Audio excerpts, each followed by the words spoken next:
Good morning students. या सेशनमध्ये आपण MST-CET 2021 ची क्वेश्चन करतोय from the lesson dual nature of radiation and matter. Question number 1 पासून मी स्टार्ट करतोय. When a light of wavelength lambda is incident on a photosensitive surface. हे बघा, एक लाईट टाकतोय आपण lambda वेवलेंथची.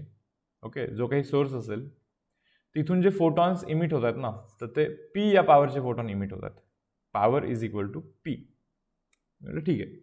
The number of photons n emitted in time t is given by what? हे पहा, एक t सेकंड्समध्ये खूप सारे फोटॉन्स बेसिकली इमिट होतील. करेक्ट आहे. एका फोटॉनची एनर्जी असते hc/λ. Basically energy of photon is h into frequency. पण आपल्याला माहिती आहे की फ्रिक्वेन्सी इंटू वेवलेंथ केला की वेलोसिटी ऑफ लाईट येत असतो. सो फ्रिक्वेन्सीच्या जागी तुम्ही c/λ असं लिहू शकता. So energy of one photon is h into frequency c/λ. हा एका फोटॉनचा एनर्जी झाला. ओके, असे किती फोटॉन इमिट होत आहेत? n फोटॉन इमिट होतात. सो n फोटॉनची एनर्जी h इंटू hc/λ हे n फोटॉनची energy. So this total energy contributed by n photons divide by time जर का कराल, so energy divide by time, तर हे तर पॉवर मिळतं. Work by time is power. पण ते काय बोलतात की फोटॉन किती पॉवर कॉन्ट्रीब्यूट करतोय? तर फोटॉन P एवढा पॉवर कॉन्ट्रीब्यूट करतोय. तर त्यांनी आपल्याला nचा व्हॅल्यू विचारलेला आहे. Okay, so number of photons emitted it should be equal to T into lambda, तिकडे multiply power into T into lambda divide by H into C. Power into T into lambda divide by H into C. Option number D इथे match करतो exactly. Next question number 2 बघा आहे.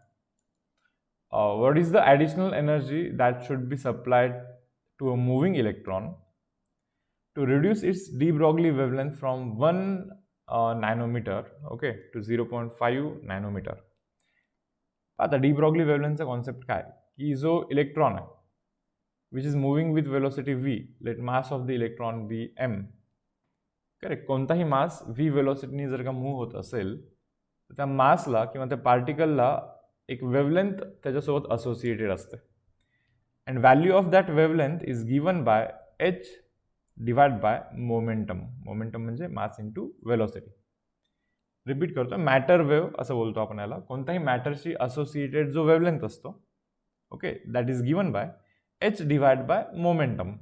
कोणताही मास जो वेलोसिटीने जातोय त्याला momentum आहे. So Planck's constant divide by momentum केलं तर त्या मॅटरसोबत असोसिएटेड असलेला वेवलेंथ ची व्हॅल्यू तुम्हाला इथे मिळून जाते.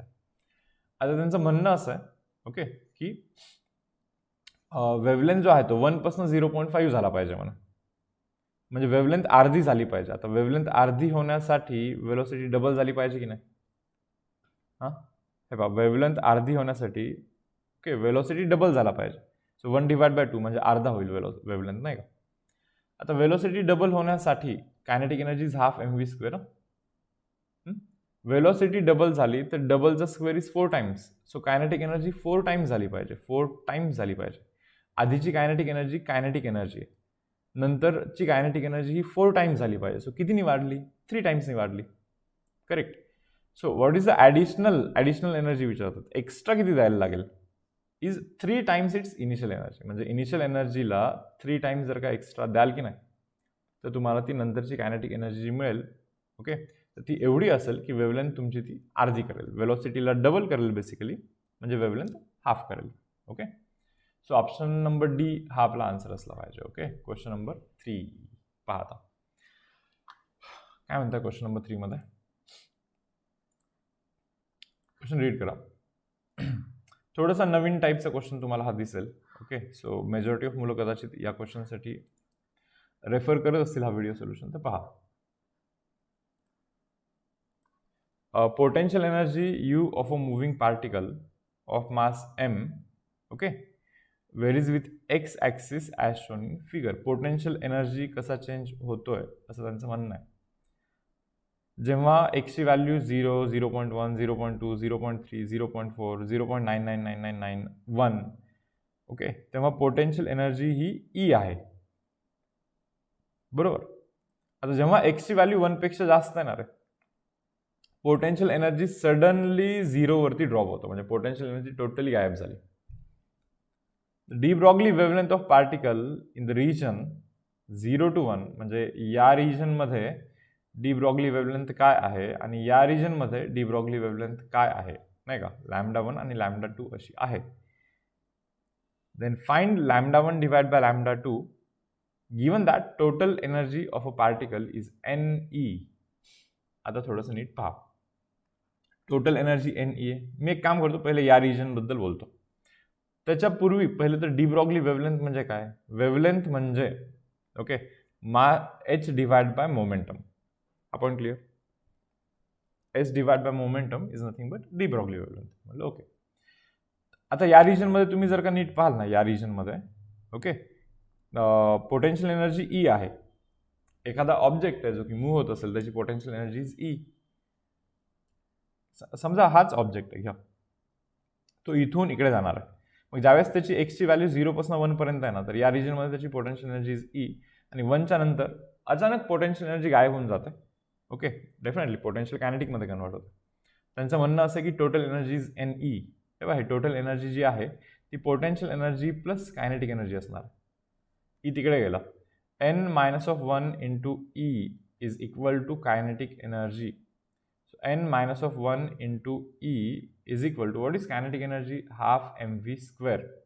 2 तिकडे गेला multiply. 2 into n-1 into E is equal to mv square. मला वाटतं इथे मासने मल्टिप्लाय करतो आणि इथे पण मासने मल्टिप्लाय करतो. So under root of 2m n-1 into E is equal to mv. आता हे मोमेंटम कशाला काढलं असेल माहिती का? हा मोमेंटम मला इथे टाकायचा. सो λ1 म्हणजे पहिल्या केसमधला वेवलेंथ, या रिजनमधला wavelength is equal to h divide by momentum is given by under root of 2m n-1 into E. Similarly λ2 शोधायचं आपल्याला. h डिवाइड बाय मोमेंटम असणार आहे अगेन. पण λ2 म्हणजे या रिजनमधला वेवलेंथ.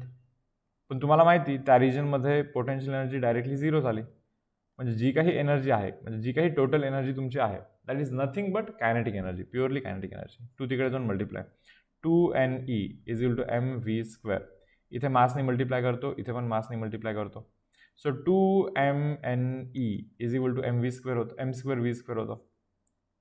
अंडर रूट केला तर mv बनला. करू याच्याने डिवाइड याला. So λ2 is equal to h divide by momentum जो आहे that is under root of 2mNE. So λ1 by λ2 करायचं का आता? λ1 डिवाइड बाय λ2 जर का कराल तुम्हाला समजेल h कॅन्सल होईल, 2m कॅन्सल होईल, करेक्ट, E कॅन्सल होईल, n वरती जाईल सर्वात. So under root of n divide by n-1. Under root of n divide by n-1. Option number B answer असणार आहे. ओके, हा होता आपला question number 3. Next question. Question number 4, Pal. Photoelectrons are emitted when photons of energy 4.2 electron volt are incident on the photosensitive metallic sphere of radius 10 cm. पहा काय एक sphere आहे. Okay, या स्पियरवरती फोटॉन्स इमिट होतात.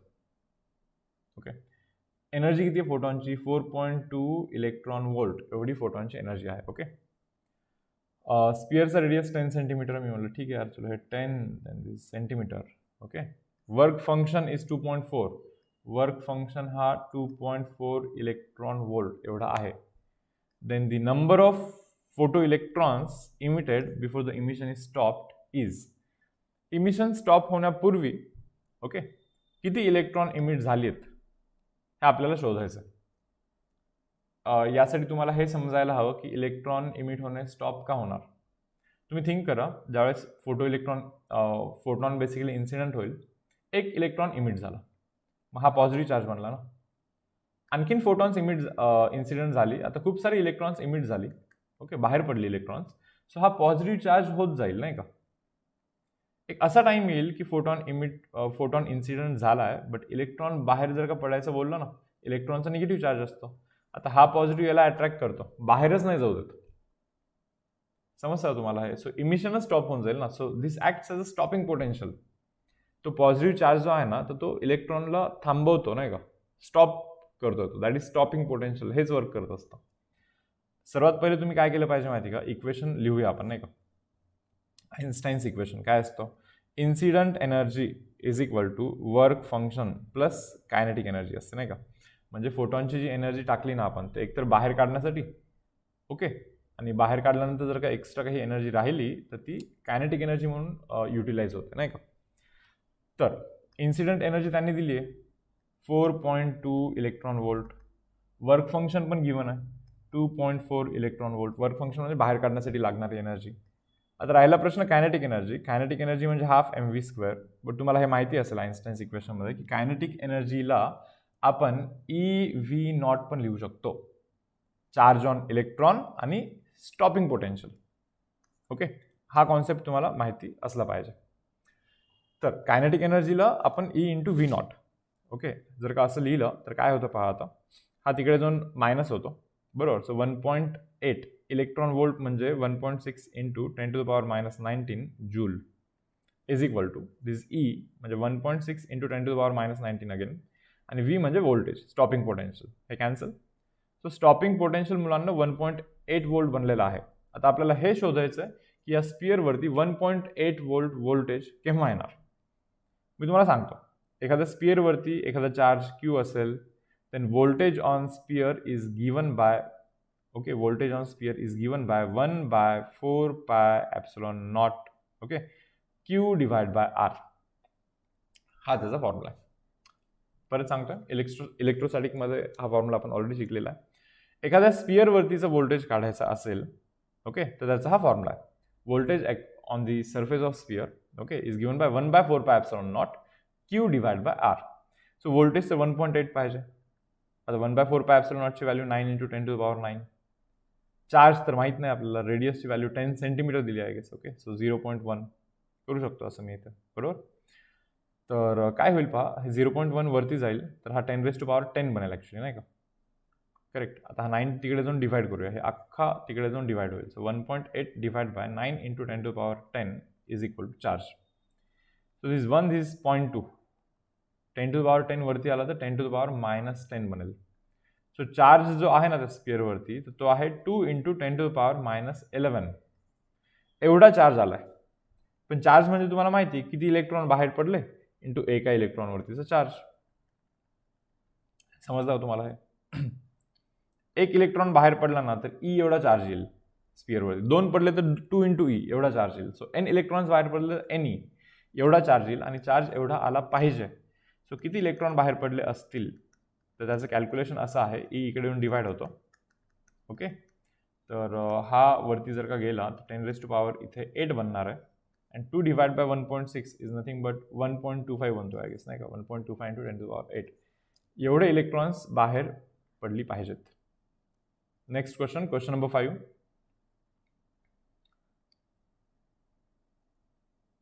Photo emission from metal surface takes place for frequency, okay, μ1 and μ2. ठीक है. Maximum kinetic energy of photoelectrons emitted is in the ratio 1:k, then the threshold frequency of metallic surface is what?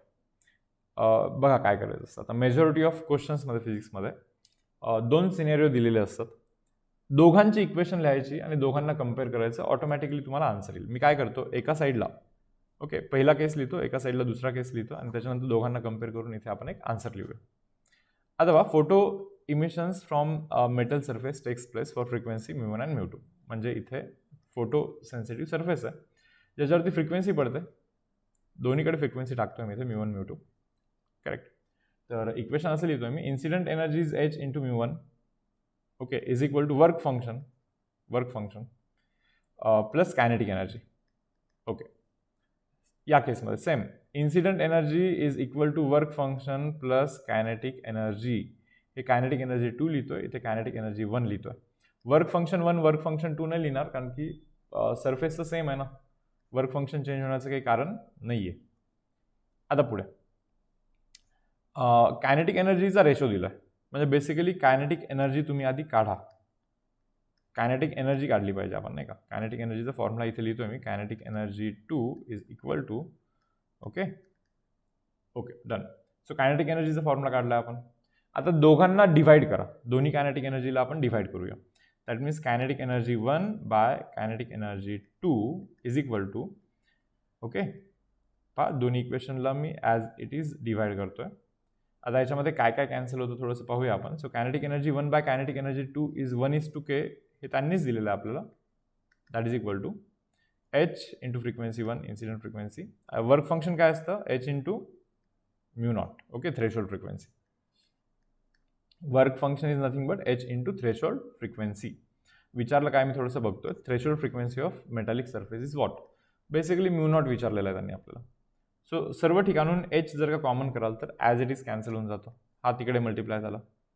म्यू2 minus mu nought is equal to k इकडे multiply झाला. k into mu one minus k into mu nought. Mu nought गेला तिकडे. Okay that means k mu nought minus mu nought is equal to this k into mu one minus mu two. हा mu two तिकडे जाऊन minus. इथून mu naught common करू शकता तुम्ही. मग ब्रॅकेटमध्ये काय राहणार, k minus 1 and that is equal to okay k म्यू1 मायनस म्यू2. That means threshold frequency is equal to k म्यू1 मायनस म्यू2 divide by k minus of 1. समजला हा पॉईंट. हा असा ऑप्शन नंबर डी आपल्याला इथे दिसतो. Clear. Question number 6. Proton and alpha particle are accelerated through same potential difference. Okay इथे दाखवतो. हा एक प्रोटॉन आहे.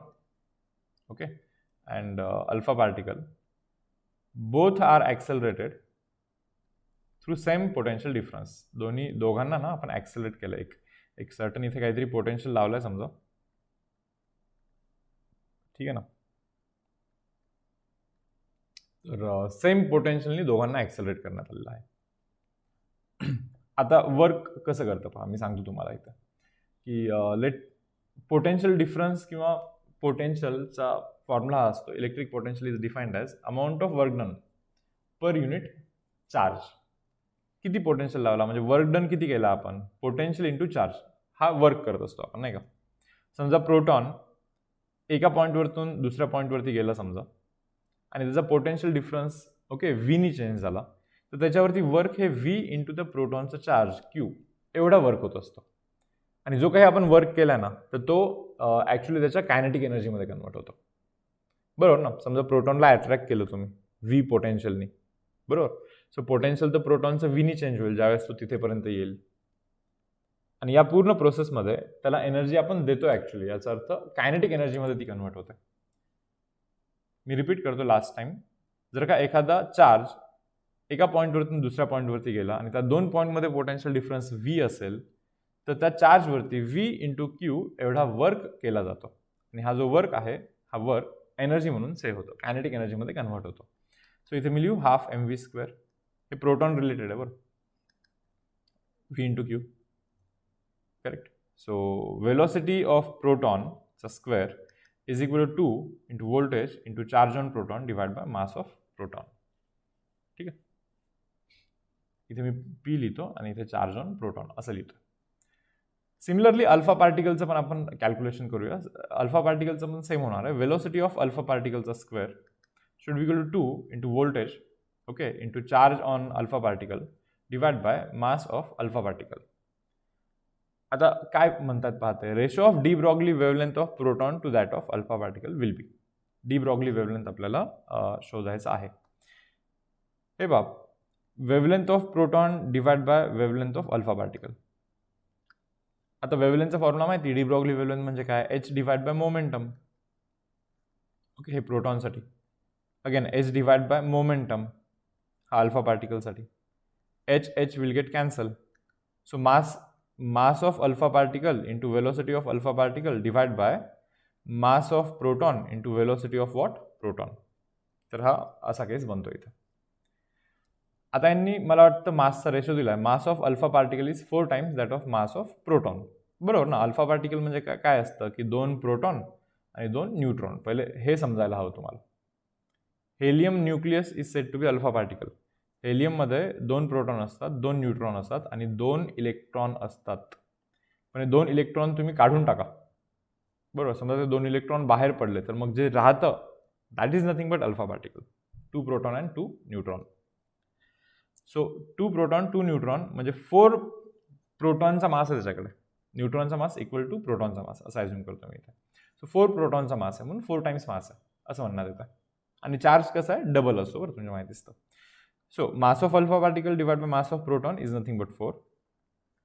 आता वेलोसिटीचा रेशो काढायचा आहे. Velocity of alpha particle by velocity of proton. तेव्हा वेलोसिटीज ऑफ दोघांच्या वेलोसिटीचा फॉर्म्युला आपल्याकडे ऑलरेडी आहे. डिवाइड करूया. So velocity of alpha particle किती आहे √2v charge on alpha particle divide by mass of alpha particle divide by √. What is velocity of proton 2v charge on proton divide by mass of proton. पहिले तर हे 2v cancel. This is velocity of alpha by velocity of proton. Okay. आता पहा charge on alpha particle is 2 and charge on proton is 1. Double charge आहे ना. Okay. Mass of alpha particle is 4 and mass of proton is like 1. 4 times मास आहे. किती बनणार हे calculation 1/√2 बनणार की नाही बरोबर. याचा अर्थ इथे 1/√2 लिहिलं पाहिजे मी या वरच्या 4ला 2 into √2 लिहितोय आणि डिवाइड बाय खाली √2 आहे. √2 will get cancel. So answer should be 2√2 is to 1. Option number C. ठीक आहे. हा होता आपला question number 6. Next question number 7 read करूया.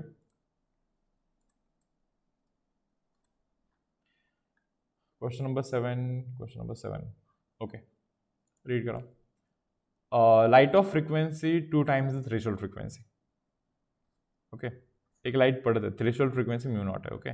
सो जी पडणारी frequency that is 2 times threshold frequency is incident on the photosensitive material. Okay fine. If the incident frequency is made 1/3. हे बघा इन्सिडेंट फ्रिक्वेन्सी जी डबल होती ना आता त्याला 1/3 केली आपण. And intensity is doubled. Intensity म्हणजे नंबर ऑफ फोटॉन्स. आधी जर का 4च फोटॉन पडले ना आता 8 फोटॉन टाकतोय आपण. Then the photo electric current will be. मला तुम्ही सांगा जर का फ्रिक्वेन्सी 1/3 केली तर 2/3 याचा अर्थ 0.666 इंटू μ0. आता हा तर लाईक थ्रेशोल्ड फ्रिक्वेन्सीपेक्षा पण कमी झाला ना फ्रिक्वेन्सी. थ्रेशोल्ड फ्रिक्वेन्सीपेक्षा फ्रिक्वेन्सी कमी असेल तर इमिशनच होणार नाहीये. So photo electric current suddenly 0 होऊन जाईल डायरेक्टली.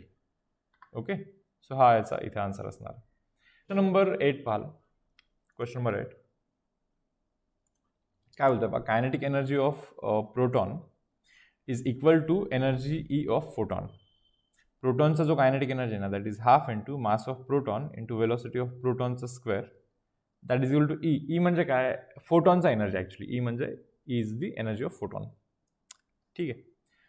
पुढे λ1 be the de Broglie wavelength of proton and λ2 be the wavelength of photon.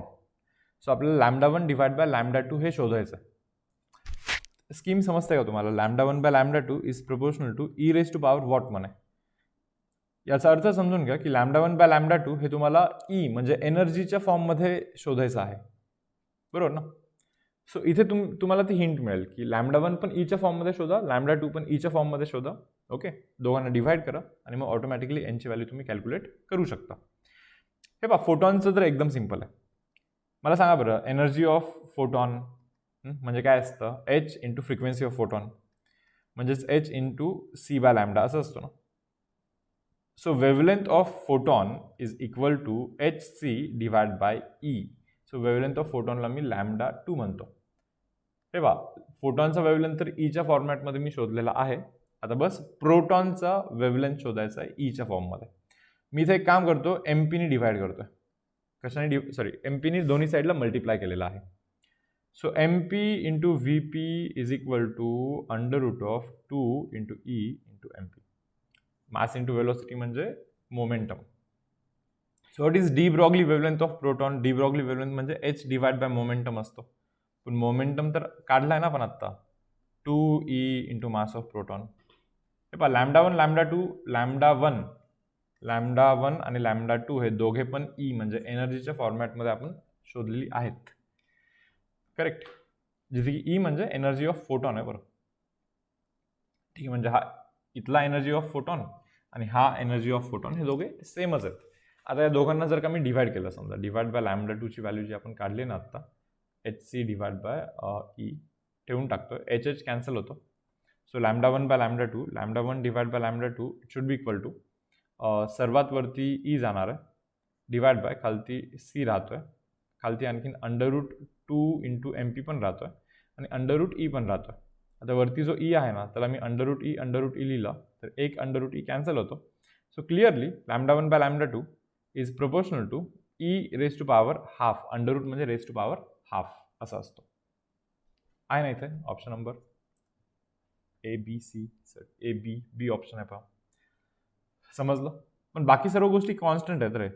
Velocity of photon constant असतो, लाईट कॉन्स्टंट असतो, मास ऑफ प्रोटॉन कॉन्स्टंट आहेत. करेक्ट? सो म्हणून तिथे प्रोपोर्शनॅलिटी साईन टाकला, E raise to power हाफला हा proportional आहे. Okay, question number 9. हा question number 9 काय? when light of wavelength lambda falls on the emitter of photocell. Okay, एक लाईट टाकतोय आपण. ओके, एका फोटो सेन्सिटिव्ह सरफेसवरती. Maximum speed of emitted photo electron is v. Okay, if incident wavelength is change to 2 λ/3, maximum speed of emitted photo electron will be what? हे पहा, सरळ सरळ दोन केसेस आहेत, दोघांचे इक्वेशन बनवा. ओके, म्हणजे तुम्हाला ऑटोमॅटिकली आन्सर मिळेल. हे पहा, पहिला equation, incident energy is h(c/λ) हा इन्सिडेंट एनर्जी आहे, मायनस ऑफ वर्क फंक्शन हा तुमचा कायनेटिक एनर्जी येतो की नाही? करेक्ट आहे. So maximum speed of immediate photo electron is v असं म्हणतात ते. ठीक आहे, चला. सो हाफ mv² लिहिला. Second case, h(c) by what is lambda? Second केसमध्ये लॅम्डा तुमचा काय आहे पहा ना, 2 λ/3 आहे. 2 λ/3, मग 3 जातो वरती, मग मी 3hc/2 λ असं लिहितोय. Minus of work function is equal to half mv². हे समजलं? असं बनलेलं आहे.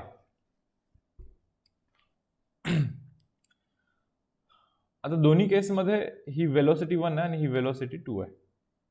आता बेसिकली आपल्याला वेलोसिटी बद्दल विचारलं जातं. पहा ना, maximum speed of emitted photo electron will be what? म्हणजे हा सेकंड केसमध्ये v आहे ना, v2, त्याच्याबद्दल आपल्याला विचारण्यात येत आहे. ठीक आहे यार. सो दोन्ही केसमध्ये आपण एक काम करू, अंडररूट करून टाकूया. हा m/2 आहे ना, तिकडे जाऊन 2/m बनतो. 2/m ब्रॅकेटमध्ये hc/λ minus of work function. Okay, that is equal to v1चा स्क्वेअर आहे, but v1 is equal to हे आपण अंडररूटमध्ये असं टाकून देऊ. हा इम्पॉर्टंट रिझल्ट आहे, याला मी जरा बॉक्स करतो 2 मिनिटासाठी. ठीक आहे, पुढे सेकंड केसमध्ये पाहाल तुम्ही, हा m/2 तिकडे जाऊन 2/m बनणार. परत 2/m ब्रॅकेटमध्ये 3/2 is 1.5. 1.5 hc/λ fine, minus of phi. ठीक आहे, दॅट इज इक्वल टू v2चा स्क्वेअर.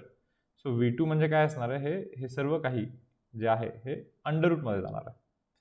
हा आहे आपला रिझल्ट नंबर 2. ठीक आहे. आता बस दोन व्हॅल्यूला आपल्याला कम्पेअर करायचं. आता v1 पासून v2 आला कसा आहे? हे 2/m ला 2/m सेम आहे. करेक्ट. आता इथे जर का तुम्ही नोटीस कराल hc/λ मायनस फाय, इथे पण hc/λ मायनस फाय आहे, पण इथे hc/λ ला 1.5 ने मल्टिप्लाय केलेला आहे. समजा तुम्ही असं ठरवलं की याला पण 1.5 ने मल्टिप्लाय करू, मॅथमॅटिकली सांगतो बरं मी तुम्हाला इथं. ओके, याला पण 1.5 ने मल्टिप्लाय करू, तर ते 0.5 फाय जो एक्स्ट्रा आला तो प्लस पण करायला लागेल. इथे प्लस करतो, 0.5 फाय हा प्लस करतो मी. ओके, आणि हा 1.5 दोघांना मल्टिप्लाय करतो. तुम्हाला समजलं मी काय केलं? 1.5 इथे पण लिहिलं, आणि समजा तुम्हाला इथेही लिहायचं असेल 1.5, तर फायला 1.5 फाय असं एक्स्ट्रा जर का लिहित असाल, ओके, असं लिहिणे चुकीचं आहे नाही का? मायनस फायला तुम्ही मायनस फाय मायनस 0.5 फाय असं लिहिलं तर असं येतं, बट ते 0.5 फाय ज्यावेळेस तुम्ही मायनस करता त्यावेळेस तुम्ही ते ॲड पण केलं पाहिजे, सो दॅट ते कॅन्सल होईल. सो हा 1.5 फाय जर का मी कॉमन केला असं, तर मी असं कमिट करू शकतो का की वेलोसिटी 2 जो आहे ना, that is 1.5 times. Okay, this is what? Velocity 1. 1.5 सोडलं तर बाकी सर्व जे आहे ना, हा वेलोसिटी 1 आहे. सो वेलोसिटी 2 हे 1.5 टाइम्स पेक्षाही थोडीशी जास्त आहे. Okay, so greater than 1.5 under root of 1.5 हा, तो अंडररूट ऑफ 1.5 टाइम्स v. त्याच्यापेक्षाही थोड्याशा अमाऊंटनी कशी आहे ती वेलोसिटी जास्त आहे नंतरची वेलोसिटी. करेक्ट. सो असा याचा आन्सर आहे. नेक्स्ट क्वेश्चन नंबर 9 केला आपण आता. नेक्स्ट क्वेश्चन पाल, क्वेश्चन नंबर 10. क्वेश्चन रीड करूया. Light of wavelength lambda is incident on the surface of metal. Lambda wavelength टाकून दिला आपण आणि विच इमिट्स द इलेक्ट्रॉन. ठीक आहे, चलो. Maximum velocity of electron emitted is equal to what. Simple आहे. Directly आपण इक्वेशन लिहूया. एनर्जी इमिटेड असतो hc बाय लॅम्बडा, जो एनर्जी गिवन असतो hc बाय लॅम्बडा, म्हणजे तो फोटॉन जो एनर्जी देतो ना, okay, that is h into frequency. फ्रिक्वेन्सीला c बाय लॅम्बडा लिहू शकतो. सो एनर्जी गिवन और energy incident, okay, is equal to work function. हे बाहेर काढण्यासाठी वापरलं जातं. प्लस राहिलेली एनर्जी कायनेटिक एनर्जी म्हणून युटिलाइज होते. ठीक आहे. आता पुढे काय करणार आपण, आपल्याला वेलोसिटी विचारण्यात आलेला आहे. ओके, तर हा फाय तिकडे टाका. So hc by lambda minus of phi is equal to half mv². बरोबर, हा लॅम्बडा तिथे जातो हवं तर. So hc minus lambda into phi divide by lambda. हा 2 तिकडे जाऊन मल्टिप्लाय होणार आहे. ओके, आणि हा जो मास आहे इकडे येऊन खाली डिवाइड होणार आहे. That is equal to v². So वेलोसिटीचा व्हॅल्यू हा under root of this thing असा बनणार आहे. आता हे चेक करा, आहे का इथे कुठे. मला वाटतं ऑप्शन नंबर डी मध्ये दिसतोय असा, exactly same. Correct. Question number 11 पहा आता. आता प्रोटॉन ज्यावेळेस ग्लासमधून एअरमध्ये एंटर करतो, सॉरी, एअरमधून ग्लासमध्ये एंटर करतो. ओके, म्हणजे मीडियम चेंज करतो. इथे एअर आहे, इथे ग्लास आहे. ओके, ज्यावेळेस लाईट, फोटॉन म्हणजे काय, लाईटच ना. सो लाईट ज्यावेळेस मीडियम चेंज करतो त्यावेळेस एकच प्रॉपर्टी असते, फ्रिक्वेन्सी, जी की बदलत नाही. स्पीड रिफ्रॅक्टिव्ह इंडेक्समुळे स्पीड बदलतो, बरोबर, वेवलेंथ बदलतो, बट फ्रिक्वेन्सी बदलते का, नाही. आता फोटॉनचा एनर्जी म्हणजे h इंटू फ्रिक्वेन्सी असतं ना. सो फ्रिक्वेन्सी बदलत नाही आहे, म्हणून एनर्जी पण बदलत नाही. सो ऑप्शन नंबर बी हा करेक्ट चॉईस असेल. करेक्ट. असंही मीडियम बदलल्यानंतर एनर्जी का बदलली पाहिजे ना. एनर्जी जर का बदलत असेल तर एनर्जी रिलीज किंवा ॲब्झॉर्ब होईल, जे की नॉर्मली असं होत नसतं. Okay. Question number 12. Electron of mass m and photon have same energy. इलेक्ट्रॉनचा एनर्जी, ओके, इलेक्ट्रॉनचा एनर्जी म्हणजे कायनेटिक एनर्जी असणार आहे. आणखीन कोणती एनर्जी असते इलेक्ट्रॉनला. सो इलेक्ट्रॉनची एनर्जी आणि फोटॉनची एनर्जी ही कशी आहे, same. Then the ratio of de Broglie wavelength of electron to the wavelength of photon is equal to what. असा क्वेश्चन आहे. फोटॉनचा वेवलेंथ आणि इलेक्ट्रॉनचा वेवलेंथ यांचा रेशो शोधायचा आपल्याला. एक काम करूया, हे इलेक्ट्रॉनची energy is equal to energy of photon असं लिहिलंय मी आता इथे सध्या. मी मासनी मल्टिप्लाय करतो दोन्ही साईडला, बरोबर. सो इथे बनतो m² v² is equal to 2 into m into E. Correct. So mvचा व्हॅल्यू काय बनलाय, under root of 2m into E. Clear आहे सर्वांना. सांगा बरं, what is de Broglie wavelength of electron. h divide by momentum असतो, मोमेंटम मस्त काढला ना आपण आत्ता, under root of 2 into m into E. So this is wavelength of electron. Similarly आपण वेवलेंथ ऑफ फोटॉन शोधूया. हे बघा, एनर्जी ऑफ फोटॉन म्हणजे hc बाय लॅम्बडा असतो की नाही. So wavelength of photon is hc divide by E. करा दोघांना डिवाइड, बरोबर. इलेक्ट्रॉनचा वेवलेंथ डिवाइड बाय फोटॉनचा वेवलेंथ. कोणत्या सिक्वेन्समध्ये विचारलं चेक करतो मी. Ratio of de Broglie wavelength of electron to the wavelength of photon. इलेक्ट्रॉनचा वेवलेंथ, ओके, सॉरी, बरं तो तुम्ही बघितला होता ना, त्याला तुम्ही डिवाइड करा. ओके, इलेक्ट्रॉनचा वेवलेंथ आणि फोटॉनचा वेवलेंथ दोन्ही कॅल्क्युलेट केली होती आपण. दोघांना तुम्ही डिवाइड करा. ओके, तुम्हाला ऑप्शन नंबर ए हा मॅच झालेला दिसेल. ठीक आहे. नेक्स्ट क्वेश्चन पाहाल. Question number 13. Question number 13 read करतो. पहा, when wavelength of incident radiation on the metal surface is reduced from λ1 to λ2, okay, then the kinetic energy emitted photoelectrons is tripled. Then the work function of metal is equal to what? दोन cases दिलेत. एकदा wavelength टाकला, काहीतरी kinetic energy आहे. आता नंतरच्या केसमध्ये wavelength हा रिड्यूस करण्यात आला, असंच म्हणताय ना ते. आणि मग झालं असं की कायनेटिक एनर्जी ट्रिपल झाली म्हणे. सरळ सरळ हे दोन इक्वेशन्स ना तुम्ही पहिले लिहिली पाहिजे, मग त्याच्यानंतर ऑटोमॅटिकली तुम्हाला वर्क फंक्शनचं इक्वेशन काढता येईल. पहा, मी पहिला केस लिहितोय. पहिल्यांदा एवढा एनर्जी टाकला आपण, hc बाय λ1 एवढा एनर्जी टाकला. Work function plus kinetic energy मध्ये तो युटिलाइज झाला. सेकंड टाइम आपण काय केलं पहा, λ2 असा वेवलेंथ टाकला, वेवलेंथ कमी केली, सो ओव्हरऑल वाढणार, म्हणजे इन्सिडेंट एनर्जी वाढली आपली. आणि झालं असं की कायनेटिक एनर्जी किती टाइम्स झाली, 3 टाइम्स झालेली आहे कायनेटिक एनर्जी. डन. आता आपल्याला शोधायचं वर्क फंक्शन. आता या दोन इक्वेशनला सॉल्व्ह कराल तर ऑटोमॅटिकली वर्क फंक्शन मिळेल. मी या पहिल्या इक्वेशनला ना 3 नी मल्टिप्लाय करतोय, कितीनी, 3 नी, आणि या दोन्ही इक्वेशनला मायनस करतोय असा. सो कायनेटिक एनर्जी तर डायरेक्टली कॅन्सलच होऊन जाते. मग इथे काय होतं पहा, 3hc divide by λ1 minus hc divide by λ2 is equal to 3 work function minus work function is 2 into work function. आणि हा 2 तिकडे जाऊन डिवाइड होणार सरळ सरळ. सो वर्क फंक्शन मिळेल तुम्हाला. सो 3hc λ2, हे पहा हे λ2 इथे गेलं, मायनस hc λ1, हे पहा hc λ1 डिवाइड बाय 2 खाली गेला, 2 into λ1 λ2 is nothing but work function. Option number A ला इथे मॅच करतो. चेक करा, hc जर का कॉमन कराल ना तुम्ही ऑप्शन नंबर ए मधून, तुम्हाला हे क्लिअरली मॅच दिसेल. ठीक आहे. क्वेश्चन नंबर 14 काय म्हणताय, in photoelectric effect photo current decreases with increase in frequency. फ्रिक्वेन्सीवरती डिपेंडच नाही करत रे, फ्रिक्वेन्सी ही फक्त आणि फक्त ओके हे चेक करते की त्या लाईटची ॲबिलिटी आहे का की त्या इलेक्ट्रॉनला बाहेर काढू शकेल. बिकॉज फ्रिक्वेन्सी म्हणजे energy of photon, H mu, okay, is the energy of photon. Frequency वाढवली तर फोटॉनची एनर्जी वाढते, फ्रिक्वेन्सी कमी केली तर फोटॉन जो पडणार आहे ना त्याचा एनर्जी कमी होतो. आता इलेक्ट्रॉनला बाहेर काढण्यासाठी एक स्पेसिफिक अमाऊंट ऑफ एनर्जी लागत असते. सो फ्रिक्वेन्सी वाढवली किंवा कमी केली, ओके, तर त्याच्याने काही करंटला फरक पडणार नाही. इलेक्ट्रॉन बाहेर निघेल की नाही निघणार, ओके, एवढंच ठरवतं फक्त frequency.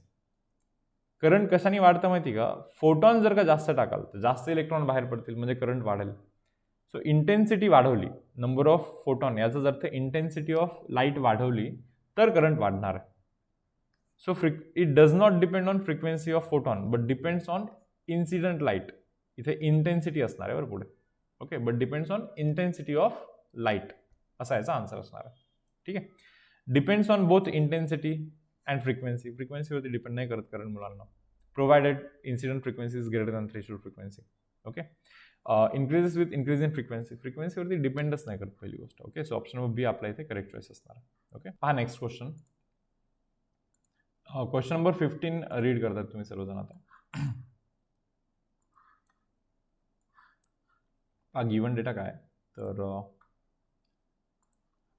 According to de Broglie hypothesis, if electron of mass m is accelerated by potential difference v, okay, associated wavelength is lambda म्हणे. हे बरं काय होतं, एक इलेक्ट्रॉन आहे, ओके, ज्याला की आपण ॲक्सेलरेट केलं आहे v एवढा व्होल्टेज लावून. तुम्हाला माहिती असलं पाहिजे electric potential is defined as amount of work done per unit charge, that means work done is equal to charge into potential. याचा अर्थ असा आहे की एखादा चार्ज जर का v पोटेन्शियल 2 पॉईंटमध्ये मूव्ह करतोय, एका पॉईंटवरतून दुसऱ्या पॉईंटवरती जातोय जिथे पोटेन्शियल डिफरन्स v आहे, ओके, तर त्या चार्जवरती तो चार्ज इंटू दॅट व्होल्टेज एवढा वर्क केला जातो. ओके. आणि हा जो वर्क आहे ना तो त्या चार्जमध्ये कायनेटिक एनर्जीमध्ये कन्व्हर्ट होतो. सो मी इथे असं लिहितोय पहा, therefore kinetic energy of that electron is equal to that charge into that potential difference जो काही आहे तो. दोन्हीकडे मी मासने मल्टिप्लाय करतो. हे मास ऑफ इलेक्ट्रॉन आहे बरं, तुमच्या माहिती असतं. दोन्हीकडे मी मासने मल्टिप्लाय करतो. Okay. So mass of electron into velocity of electron is equal to under root of 2 into charge on electron into voltage जो काही आपण अप्लाय केला होता into what, mass of electron. हा आहे m इंटू व्ही, मोमेंटम आहे इलेक्ट्रॉनचा. V voltage लावल्यामुळे इलेक्ट्रॉनला जी स्पीड मिळाली, कायनेटिक एनर्जी मिळाली, त्याच्यामुळे जो मोमेंटम जनरेट झाला त्या मोमेंटमचा हा व्हॅल्यू आहे. आता तुम्हाला माहिती असेल de Broglie wavelength of electron म्हणजे काय, h डिवाइड बाय मोमेंटम. De Broglie wavelength of electron is equal to h divide by मोमेंटमचा फॉर्म्युला आता आपण काढला आहे, that is 2 into charge into v into mass of electron. Okay. Similar वेमध्ये de Broglie wavelength of proton पण विचारलं बहुतेक त्यांनी, नाही का. वेन हे फोटॉन आहे, इथे प्रोटॉन आहे. When a proton of mass m is accelerated through potential difference 9v. Okay. Formula परत सेम येणार. प्रोटॉनचा जो डी ब्रॉगली वेवलेंथ आहे that is equal to h divide by 2 into charge on proton, voltage जो लावला आहे that is 9 times V into mass of proton. ठीक आहे. तर आपल्याला लॅम्डा पीचा व्हॅल्यू विचारतात. Okay, in terms of this lambda E.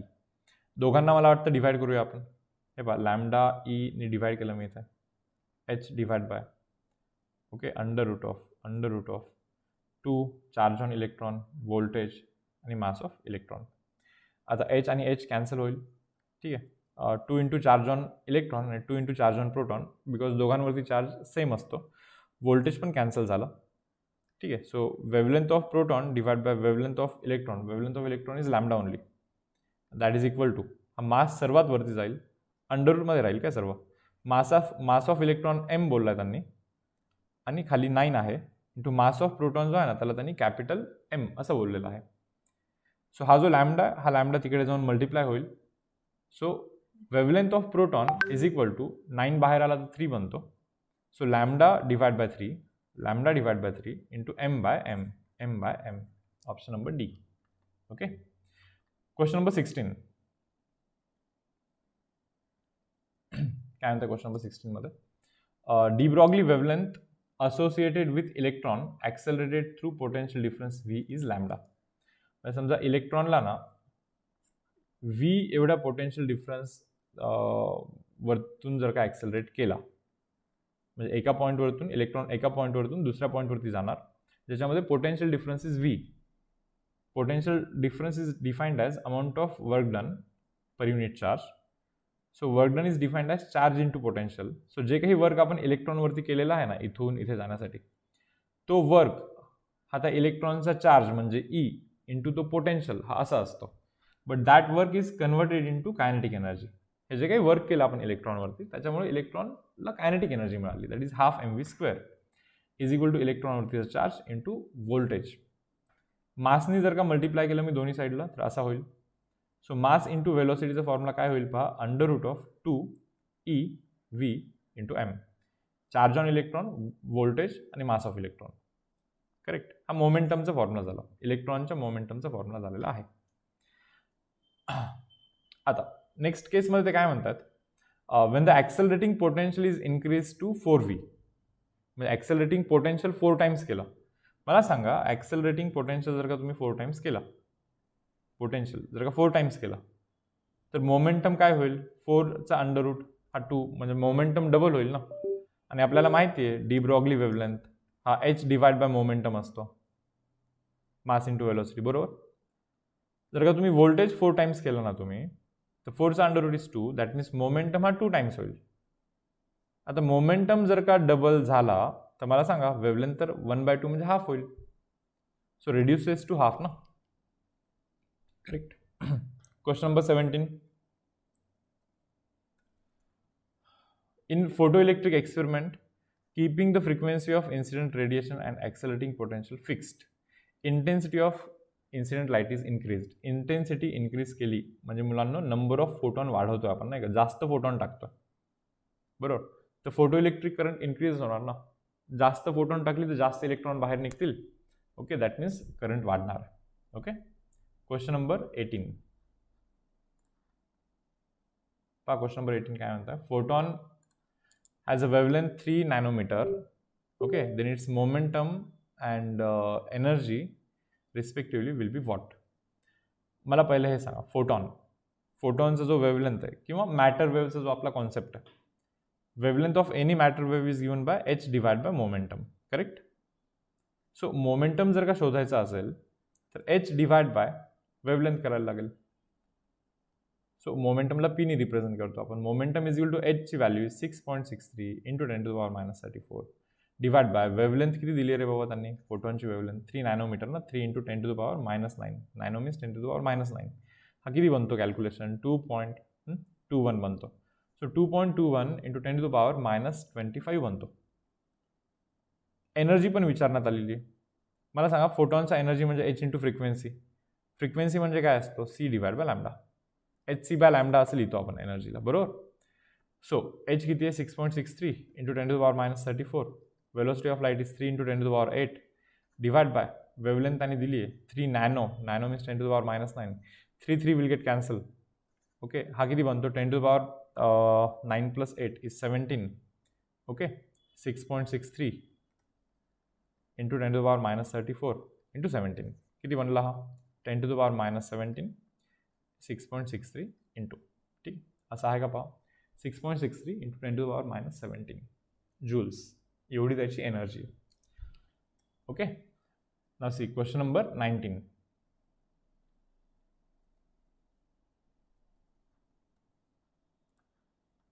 Question number 19 काय 19. Okay,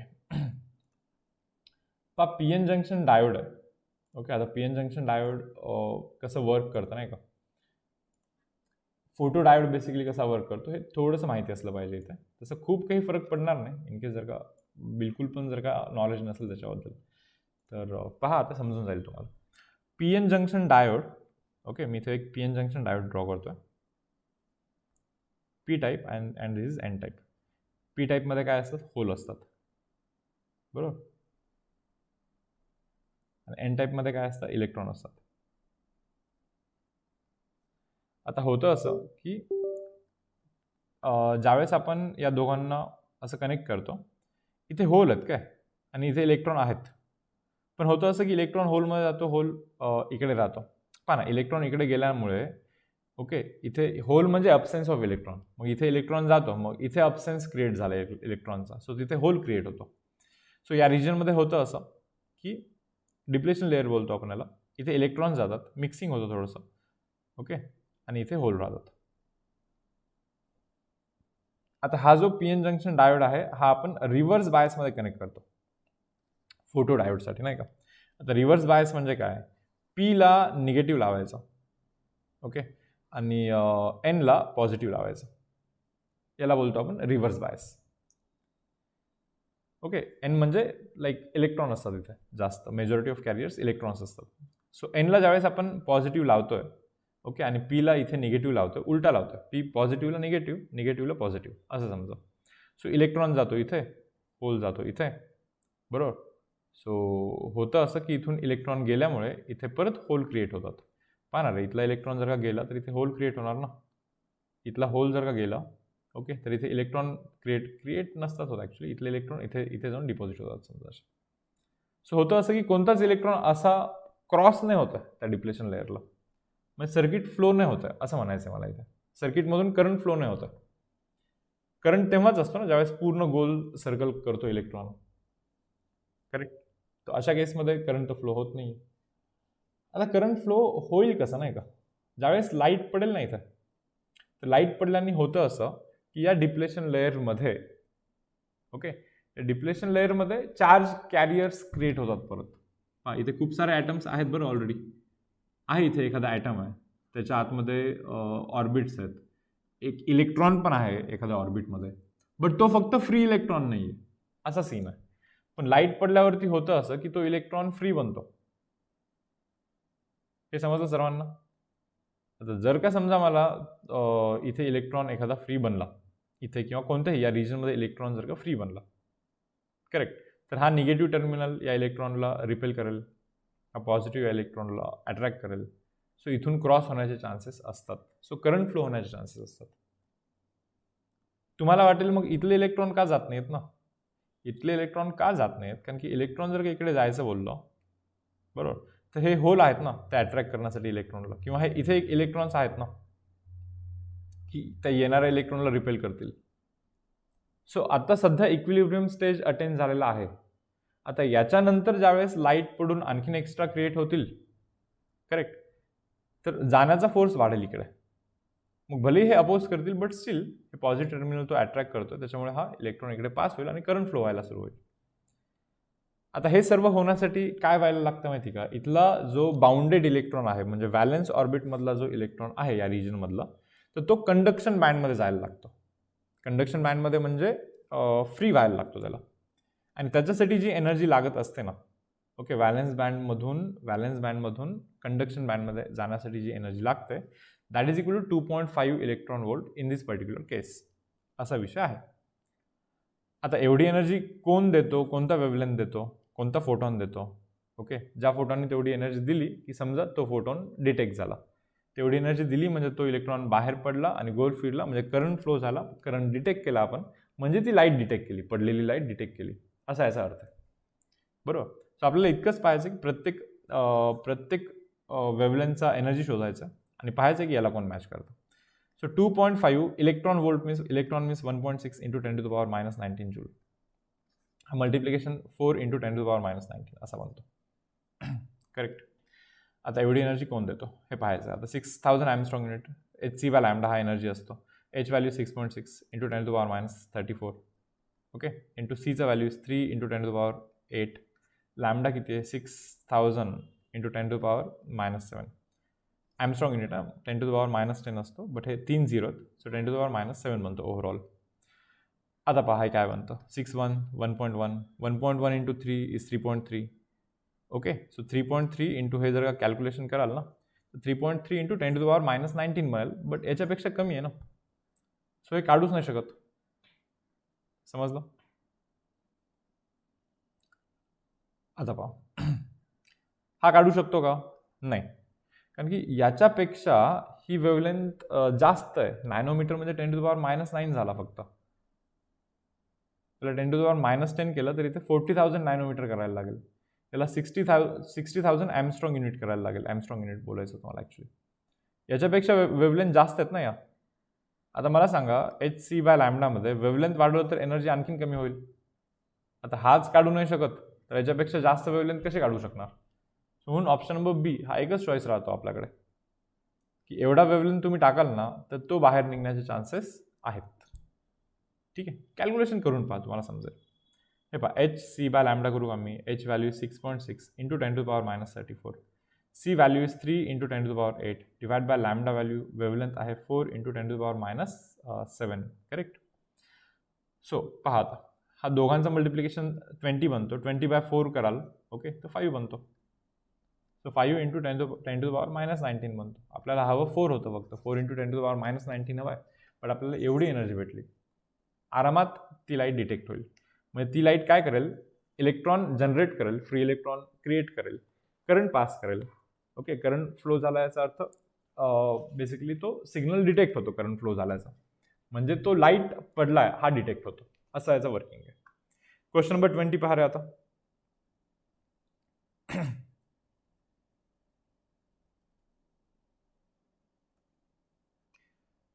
Question number 20. Light of wavelength lambda. Okay, light of wavelength lambda is light of wavelength lambda and intensity I falls on the photosensitive material. Lambda wavelength intensity I आहे, photosensitive material वरती basically तो पडतो. If n photoelectrons are emitted, okay, each with energy E, then आता मला सांगा की energy E कोणाला proportional असणार आहे? पहा काय, incident energy is equal to work function plus kinetic energy. Correct. आता इन्सिडेंट एनर्जीला Hc बाय लॅम्डा पण लिहू शकता. करेक्ट. सो मला माहिती की kinetic energy is inversely proportional to lambda. Correct. Kinetic energy is inversely proportional to lambda, म्हणजे lambda कमी असेल तर इन्सिडेंट एनर्जी जास्त, म्हणजे कायनेटिक एनर्जी ऑटोमॅटिकली जास्त. करेक्ट. आणि याच्यानंतर if n photo electrons are emitted, आता नंबर ऑफ इलेक्ट्रॉन्स हे इंटेन्सिटीला प्रोपोर्शनल असतील. इंटेन्सिटी म्हणजे नंबर ऑफ फोटॉन्स. किती फोटॉन पडले, 10 फोटॉन पडले तर 10 इलेक्ट्रॉन बाहेर पडणार ना. So number of photo electrons are emitted are directly proportional to okay intensity of radiation. जेवढे जास्त इंटेन्सिटी म्हणजे जेवढे जास्त फोटॉन तेवढे जास्त इलेक्ट्रॉन बाहेर पडतील. So option number C correct choice असेल आपलं. आता इथे पहा एनर्जी इंटेन्सिटीला प्रोपोर्शनल असते. किती फोटॉन टाका तुम्ही, बाहेर पडलेल्या इलेक्ट्रॉनची एनर्जी इंटेन्सिटीशी काही संबंध नाही आहे. बाहेर पडलेल्या इलेक्ट्रॉनची एनर्जी कायनेटिक एनर्जी ही एका इलेक्ट्रॉनची जी एनर्जी आहे ना त्याच्याशी रिलेटेड असते. एका फोटॉनची एनर्जी जी असते ना त्याच्याशी रिलेटेड असते. करेक्ट. सो म्हणून हे दोन ऑप्शन रॉंग आहेत. इवन हा पण ऑप्शन त्याच्यामुळेच रॉंग आहे. तिन्ही केसमध्ये इज प्रोपोर्शनल टू आय बोलतात ना ते, सो रॉंग आहे. क्वेश्चन नंबर 21 पाहाल, लास्ट क्वेश्चन आहे. क्वेश्चन रीड करायला हवं तर आधी. 21चा ऑप्शन आन्सर इथे डी आहे. बरं, इथे रॉंग टाईप केलेलं आहे.